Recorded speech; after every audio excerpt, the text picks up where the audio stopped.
SolarEnergy.com। तो आ गए हमारे सस्ते वाले 3 इडियट। अरे हाँ हाँ, तुम लोग ही, मुझे पता है तुम सब एक नंबर के रैंचो के और अभी सोलर के भी भक्त बने हुए हो, इसलिए मंदिर खुलने से पहले ही लाइन लगा के आ जाते हो। अरे इतनी क्या भक्ति चढ़ी हुई है। चलो, आज का तो भाई हमारा फाइनल लेक्चर है, और मेरे हिसाब से इस लेक्चर के बाद तो भाई कोई भी एग्जाम वाला कितनी भी उंगली करना चाहे आपकी, फिर भी ऐसा कोई क्वेश्चन तो नहीं पूछेगा जो इसके बाहर के आएगा, जो हमने टॉपिक्स कवर किए हैं। तो आप उसको मुंह तोड़ जवाब देख सकते हैं एग्जाम्स के अंदर। तो चलिए आज के लास्ट टॉपिक्स पे कुछ नजर डाल लेते हैं। तो भाई सबसे पहले तो हम बात करते हैं सोलर एनर्जी कन्वर्जन सिस्टम्स। नाम सुन के दिमाग खराब हो जाता है, लेकिन अब आप लोग सोच रहे होंगे तो ये अभी हम solar energy conversion system start कर रहे हैं, तो इससे पहले पढ़ लिए वो क्या था। तो चिंता मत करो, आपको अभी समझाता हूँ क्या था। तो भाई ऐसा कोई भी सिस्टम जो natural available solar radiation energy को, यानी सोलर की जो भी एनर्जी हमें नेचुरली मिल रही है, उसको किसी भी अलग यूजेबल फॉर्म में यानी हीट या इलेक्ट्रिसिटी में कन्वर्ट करता है, उस हर एक सिस्टम को, उस हर एक नमूने सिस्टम को हम सोलर एनर्जी कन्वर्जन सिस्टम बोल सकते हैं। तो उसकी लिस्ट आप यहाँ पे देख सकते हैं अपने मोबाइल की स्क्रीन पर। पहला तो भाई फ्लैट प्लेट कलेक्टर, जो हम पहले ही पूरा एक लेक्चर कुर्बान करके समझ चुके हैं।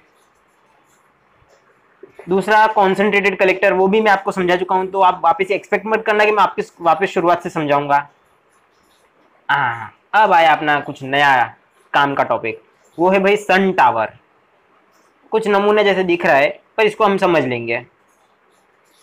बाद में आती है सोलर चिमनी, इसका भी आप एक रफ डायग्राम देख सकते हैं। और लास्ट आता है सैटेलाइट पावर सिस्टम, जो हम सभी ने पिक्चरों में देखा ही हुआ है। पिक्चरों में नहीं तो ये वाली फोटो में देख लो।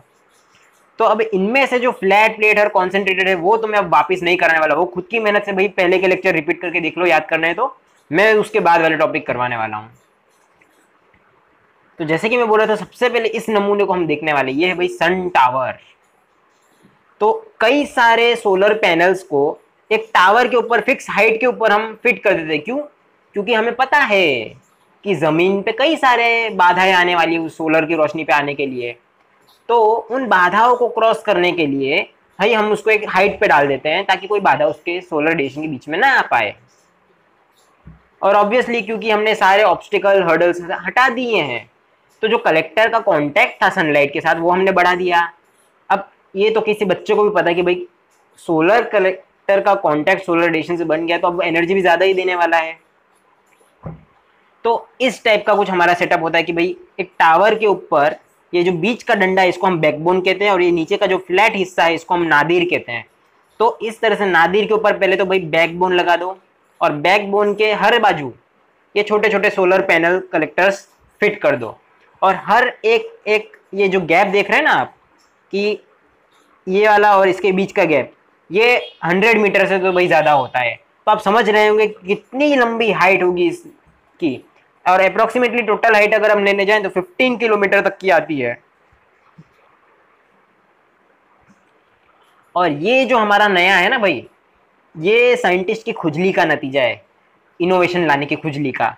इसीलिए इसको सोलर पावर स्टेशन के अंदर एक बहुत स्टेबिलाइज्ड पावर स्टेशन माना जाता है, क्योंकि इसके अंदर भाई कोई ऑब्स्टेकल हर्डर तो आता नहीं कि दिन में आपकी सूरज ऊर्जा को रोक सके। तो जैसे मैं कह रहा था कि हमने कई सारे सोलर कलेक्टर्स को एक सीरीज में लगा दिया है, ताकि वो पावर जनरेट कर सके। और ये जितनी भी पावर जनरेट कर रहे हैं, इनको हम बैकबोन के जरिए नादिर पॉइंट तक पहुंचा देते हैं। अब नादिर पॉइंट पे पहुंचाने के बाद आप सोच रहे होंगे कि क्या होता है नादिर, क्या होता है सोलर कलेक्टर। तो यहाँ पे आप फिगर में देख सकते हैं कि ये एक सोलर कलेक्टर को मैंने आपको जूम करके बताया है कि ये उसका फ्रंट व्यू है और ये उसका टॉप व्यू है। इस तरह से उसका हमने, ये हमारा लेंस कलेक्टर है, ये यहाँ पे फोकस कर देता है इस रिसीवर पोर्शन पे। इसकी वजह से हमें सोलर रेडिएशन की एनर्जी ज़्यादा मिलती है, और ये हमारा बेस नादिर है। इस टाइप का सेटअप होता है। और अब ये जो हमें पूरा सेटअप है हमारा सन टावर का, इसको हम LEO ऑर्बिट में पहुंचा देते हैं। अब LEO क्या है, मैं आपको समझा देता हूँ। उसे हम कहते हैं लोअर अर्थ ऑर्बिट। और उसे वहां तक पहुंचाने के लिए हमारे पास है RLV, जो है रीयूजेबल लॉन्च व्हीकल। इसकी वजह से हम भविष्य में पूरे सन टावर को एलईओ में पहुंचा पाएंगे, और वो भी सिर्फ कॉस्ट होगा $4000 पर केजी। बहुत सस्ता है ना, अपनी जेब में ही पड़े $4000 पर केजी के लिए, है ना। इसलिए मैंने यहाँ पे लिखा है फ्यूचर में, अभी इसकी एफिशिएंसी हम बढ़ा नहीं पा रहे, तो इतना सब कर देंगे तो मेहनत बर्बाद हो जाएगी हमारी। इसलिए पहले तो इसकी एफिशिएंसी फुल कर देंगे, फिर उसको एलईओ में छोड़ के आएंगे ताकि हमें मैक्सिमम सोलर पावर मिल सके। अब आपके दिमाग में ये सवाल तो कूद ही रहा होगा कि आखिर हमने पावर बना ली तो उसको पहुंचाते कैसे हैं, या फिर इसको बनाते कैसे हैं स्पेस में ले जाकर। तो पहले सवाल का एक जवाब दे देता हूँ कि भाई इसके सारे पार्ट्स को ऐसे ही बनाया जाता है कि सेल्फ असेंबल हो सके, यानी स्पेस स्टेशन के अंदर मशीन इन्हें अपने आप ही जोड़ देती है, और इस वजह से इसको मेंटेनेंस भी बहुत कम आता है। इसी टाइप के मटेरियल से बना होता है ये। अब ये जो भी पावर हमारे नादिर पे पहुंची है ना, उसको हम आरएफ बीम के जरिए पहुंचाते हैं। आरएफ बीम यानी होता है रिज्यूमेबल फ्लैग बीम। अब ये थोड़ा इलेक्ट्रॉनिक्स वालों का टर्म है, आप इसमें ज्यादा ना ही पढ़े तो अच्छा है। अब ये आरएफ बीम जो है, इस एनर्जी के फॉर्म में हम अपने नादिर पॉइंट से पावर स्टेशन तक एनर्जी को पहुंचाने वाले हैं, लेकिन उसके लिए जो टेक्निक यूज करते हैं उसका नाम है इलेक्ट्रॉन बीम स्टीयरिंग टेक्निक। नाम दिमाग में रट के रख लो, electron beam steering technique, ninja technique नहीं, इलेक्ट्रॉन बीम स्टीयरिंग टेक्निक। हाँ, अब उसके बाद वाला टॉपिक जो आपके एग्जाम्स में पूछना हो तो बहुत high class top class question है कि भाई सोलर चिमनी क्या होती है। अब पहली बार में तो ये नाम सुन के ऐसा लगता है भाई चिमनी में सोलर एनर्जी की क्या जरूरत, चिमनी तो वैसे ही धुआं निकालती है, उसमें सोलर की क्या जरूरत। तो भाई आपको समझा दूं कि ये चिमनी थोड़ी अलग है। तो पहले तो एक लॉजिक आपको पता होना चाहिए कि किसी भी हवा को अगर हम गर्म करें ना, तो वजन में हल्की होने की वजह से ऊपर राइज अप होना स्टार्ट कर जाती है, और ये लॉजिक को हम सोलर चिमनी चलाने के लिए यूज करने वाले हैं। तो ये एक फिंगर आप फिर से देख सकते हैं जो मैंने आपको पहले भी बताई थी। इसके अंदर आप देख सकते हैं कि एक बहुत ही बड़ा कलेक्टर, यानी ये जो नीचे प्लेट आप सपाट फ्लैट देख रहे हैं ना, ये हमारी कलेक्टर की प्लेट है। तो ऐसे एक बहुत ही बड़े रेडियस के कलेक्टर को हम एक ब्लैक कलर की चिमनी के बॉटम पे फिक्स कर देते हैं। अब इससे होगा क्या, तो इस कलेक्टर वाले लेंस की वजह से चिमनी के नीचे से जो भी हवा घुसने वाली है ना, वो सारी एकदम गर्म हो जाएगी, गर्मा गर्म। अब ये गर्म हवा ऑब्वियसली वजन में हल्की हो गई तो ऊपर उड़ने की ट्राई करेगी, ऊपर उड़ते समय बहुत ही ज्यादा हाई प्रेशर से जाने वाली है। तो उस रास्ते के बीच में हम भाई एक टरबाइन चला देंगे, यानी टरबाइन लगा देंगे, वो अपने आप चल जाएगा, उसके साथ एक जनरेटर जोड़ देंगे ग्राउंड में से। तो अब ये टरबाइन जैसे ही घूमेगा हमें इलेक्ट्रिकल एनर्जी जनरेटर की मदद से मिल जाएगी, और इस सिस्टम को हम इलेक्ट्रिकल ग्रिड में जोड़ के पावर सप्लाई कर सकते हैं। बस इसमें एक ही खामी है कि भाई स्टार्टिंग का खर्चा बहुत ज्यादा है। ये तो किसी भी सोलर का हर बार की कहानी है, भाई स्टार्टिंग का खर्चा बहुत ज्यादा है, लेकिन हम सब जानते हैं कि भाई इसको ऑपरेट करने का मेंटेनेंस का खर्चा कुछ आता तो है नहीं, तो ऑब्वियसली इसकी सर्विस लाइफ बहुत लंबी चलने वाली है। चलो आ गया अपना लास्ट सबसे पकाऊ पहले से जानने वाला टॉपिक, वो है भाई सैटेलाइट सोलर पावर सिस्टम। तो ये फिगर आप फिर से देख लीजिए, पहले भी देखी हुई है भाई। तो स्पेस के अंदर हम सब जानते हैं कि जिस तरह से मैं जमीन पे अपने फोन को चार्जर लगा के चार्ज करता हूँ, स्पेस में सैटेलाइट को तो भाई चार्ज नहीं कर सकते, इतना लंबा वायर का से हवा में से तो बनाएंगे नहीं। तो अब वहां पे हमारे पास जो पावर का सोर्स है वो भाई लिमिटेड है कि भाई सूरज दादा। तो सूरज दादा से एनर्जी लेनी तो अपने को सोलर एरे ही वापरना पड़ेगा, यानी यूज करना पड़ेगा। तो सोलर एरे ही एक मात्र हमारे पास ऑप्शन बच जाता है कि जिससे हम स्पेस में कुछ भी करके सैटेलाइट को पावर दे सकें। तो उसके लिए हम बहुत ही बड़ा सोलर एरे लगा देते हैं सैटेलाइट के सामने। आप देख सकते हैं कि सैटेलाइट मेरी इतनी पिद्दी सी है, उसके सामने इतने बड़े बड़े सोलर एरे मैंने चिपका दिए बेचारे पे।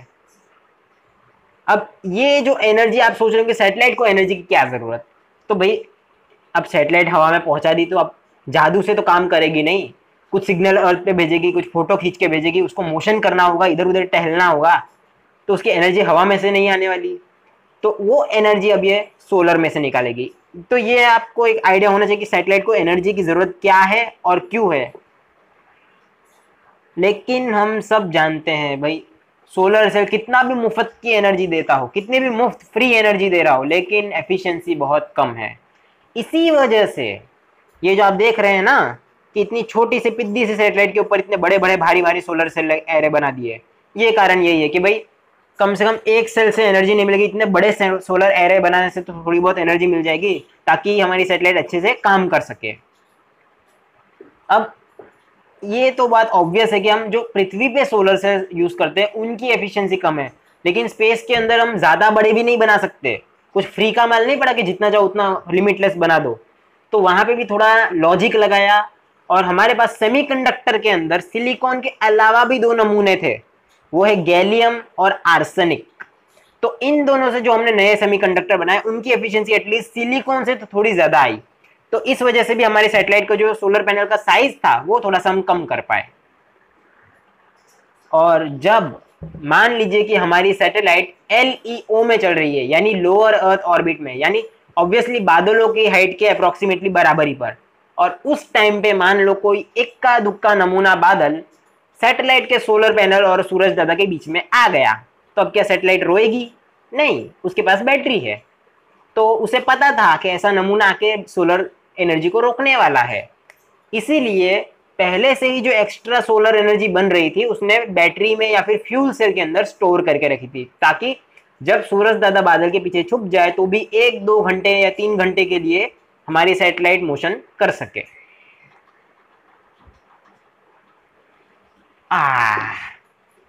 अब आ रहा है ना भाई, ये टॉपिक ऐसा है ना कि एकदम इनोवेटिव, क्रिएटिव, सबसे फाड़ू, सबसे ढासू टॉपिक यही है भाई, जीरो एनर्जी बिल्डिंग, या फिर आप कह सकते हैं जीरो नेट एनर्जी बिल्डिंग। तो पहले तो समझ लेते क्या है। तो ZEB इन शॉर्ट एक ऐसी बिल्डिंग है कि भाई जिसके अंदर जितना भी एनर्जी का यूज हो रहा है उस एनर्जी के यूज को हम एकदम एफिशिएंटली कर देंगे भाई, सुपर टॉप क्लास एफिशिएंसी के साथ।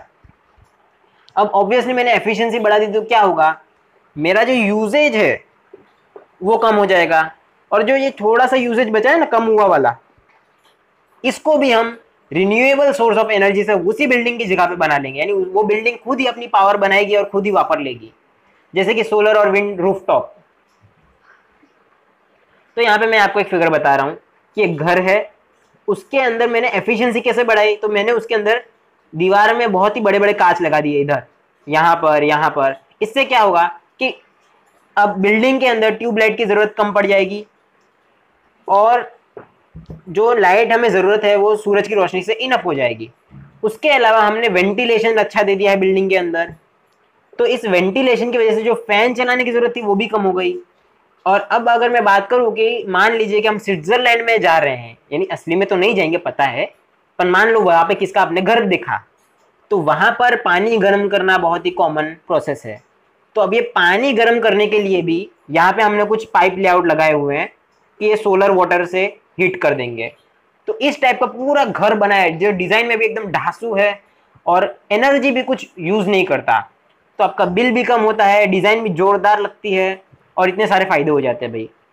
तो इन शॉर्ट बिल्डिंग के अंदर रहने वाले लोग जितना भी कंजम्पशन करते हैं एनर्जी का, वो सारा रिन्यूएबल एनर्जी की वजह से बिल्डिंग के उसी लोकेशन पे एनर्जी बनाने से कंप्लीट हो जाती है।